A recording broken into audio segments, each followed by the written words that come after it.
And don't use your job interview as a vacation. Since I live in Colorado, we do get physicians, and I'm like, oh, is it spring break time? Because you get this big bump of people wanting to come for a site visit, or summer, or oh, they have a wedding and they have this. So I really ask my recruitment coordinator to be conscious of what people are booking, and if they're booking, I'm going to fly into Denver and then I'm going to go from Denver to Seattle and Seattle to this. Sometimes they'll use it as a free way to get to a conference, and so it's really an interesting dynamic. I think my coordinator has a tough job managing all of that and managing their family traveling with, and all of those aspects of a site visit.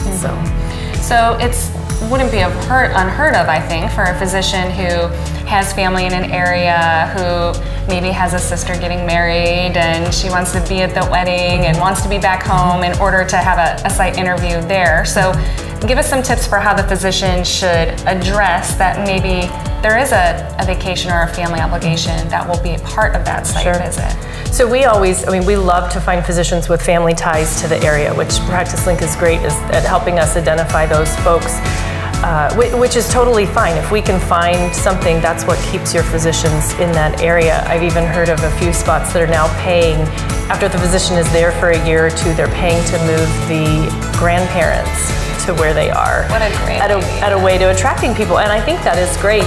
I think just being transparent. So from the physician perspective and from our perspective, our comp is posted on our job postings. I'm going to tell you about the contract. I'm going to tell you about the non-compete.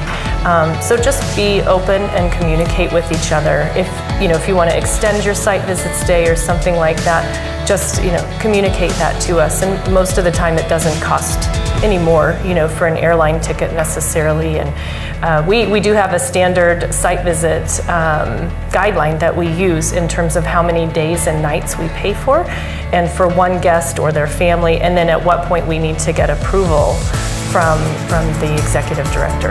Okay, so you can still go to that wedding, just make sure that you're talking about it with your recruiter instead of it being a surprise at the end. That would be a blemish on the interview. Wedding on Saturday, interview Thursday, Friday. Excellent advice, excellent advice.